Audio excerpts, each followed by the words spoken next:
Inalmahan ng ilang taga-Tacloban City sa Leyte ang pagbida ni Pangulong Aquino sa SONA ng mga nagawa ng gobyerno matapos manalasa ang bagyong Yolanda noong nakaraang taon. Giit nila na tagalan dumating ang tulong mula sa gobyerno.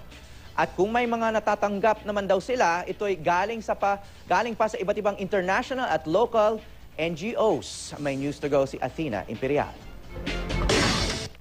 Kaya sa loob ng 24 na oras pagkatapos ng bagyo, nakapasok na ang tatlo nating C-130 na may dalang ayuda. Ganito ay nilarawan ni Pangulong Aquino ang mabilis na pagresponde ng administrasyon sa mga biktima ng bagyong Yolanda, ang pinakamalakas na bagyong tumama sa mundo sa kasaysayan.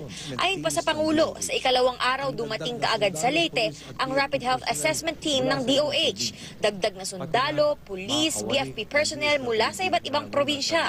Gayon din ang mga kawani ng DSWD na nanguna sa relief operations.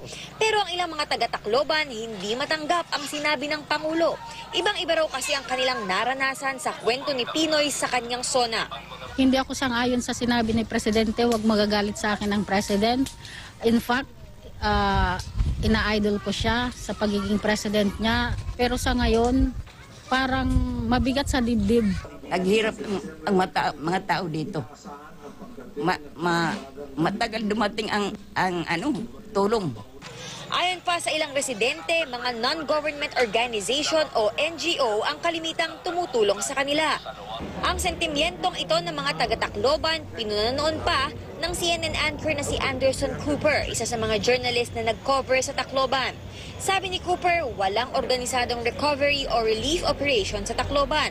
Wala rin daw siyang napansing malaking bilang ng militar sa Tacloban.